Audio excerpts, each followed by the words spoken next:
Hey, making a video, because again, I have nothing to do. I should be packing for Colorado and the holidays, everything, but, well, I was talking to you when I found out, but, Kristian passed away on Saturday. My friend, from the hospital, we got our transplants around the same, well, we got put on the list at the same time, and she just recently had hers, and she was doing really well, and I got the full story about a half hour ago from my mom. She called her mom, and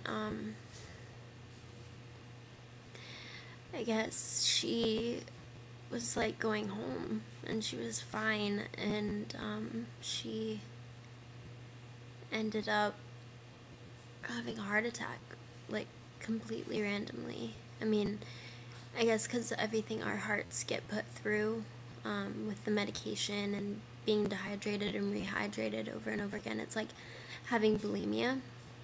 And they've always told me that, but I, like, never listen, you know, as always. I never listen to anything they tell me, but it's really fucking scary that our systems are that fragile. And I've kind of done all the crying I can do today. I'm so upset. And I thought of all these funny memories from when, like, there was this weird girl at the Potter house that we used to, like, go hide in Kristian's room so she wouldn't talk to us. And when we were sitting out on the deck at night just talking, and sitting on the stairs talking about, then, the boys we liked, and what we couldn't wait for when we got home, and I went with her to go get her nose pierced. And we both wanted tattoos, but we couldn't get them because our doctors would kill us. And going to see a movie with her and Lauren, eating ice cream because that's like about the only thing we could eat. It's really difficult to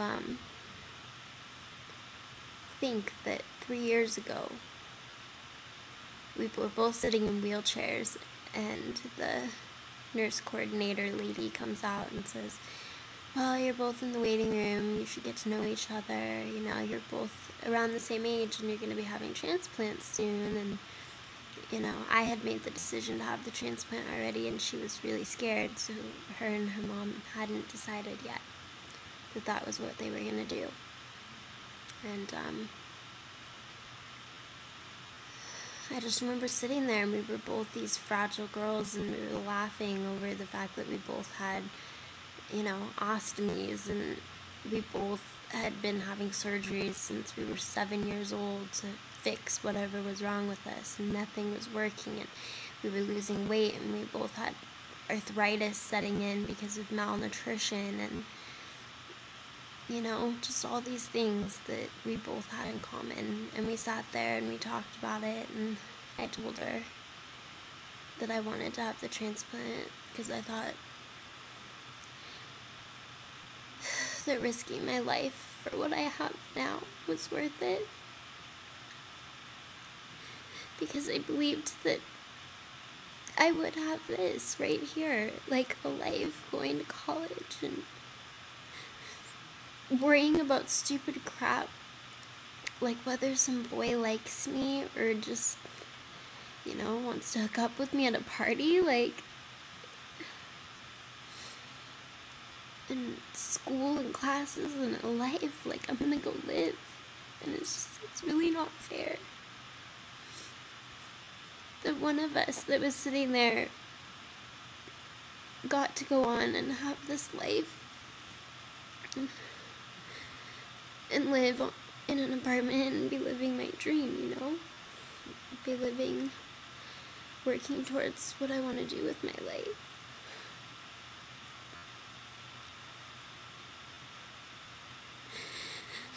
And And then she can't even go home for the fucking holidays. She had a heart attack 3 days before, 4 days, whatever the fuck it is, before Christmas. It's like, it's fair. Why is life like this, you know? Just don't get it.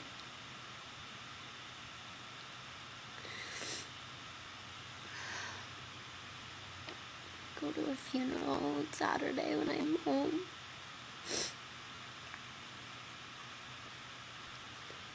And it's gonna be really hard looking at her mom and being like, yeah, I was the lucky one, you know? I was the girl that gave you hope because I did so well through my transplant. I mean, she was sick. There was no way that if she didn't get the transplant, this wouldn't have happened or anything. But it's just like, it's so screwed up. I mean, I remember the first day of school out here. She got her transplant. And I was like, you know, new beginnings for everybody. We're gonna be okay. We're both gonna be okay. And you could come out here by spring break. And, you know, we were texting back and forth about how great she was doing. And I just don't understand life.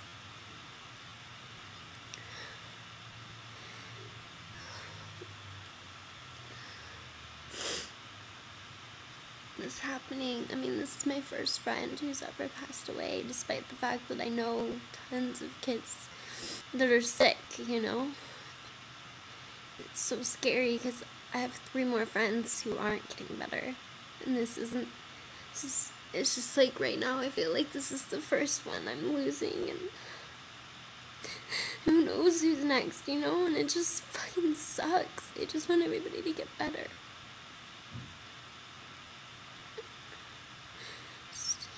I don't understand why I got better and Lauren got better, but why everybody can't get better. You know, why did Lauren and Danny and I improve our health? Why did we get a second chance?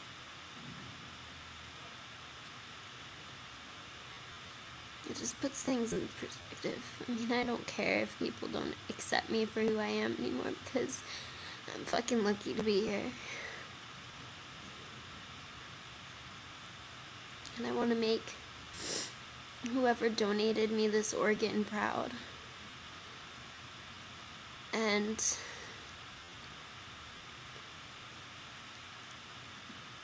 I want to make my parents and myself proud. And I want to make Kristian proud. And I just want everybody to be happy with me, with what I do with my life that I've been given, you know? I mean, it's one thing.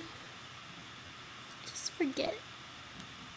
I feel guilty that I forget how lucky I am to be alive sometimes.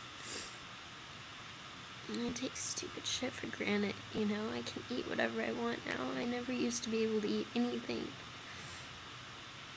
I just feel like I take so much for granted and I don't want to do that.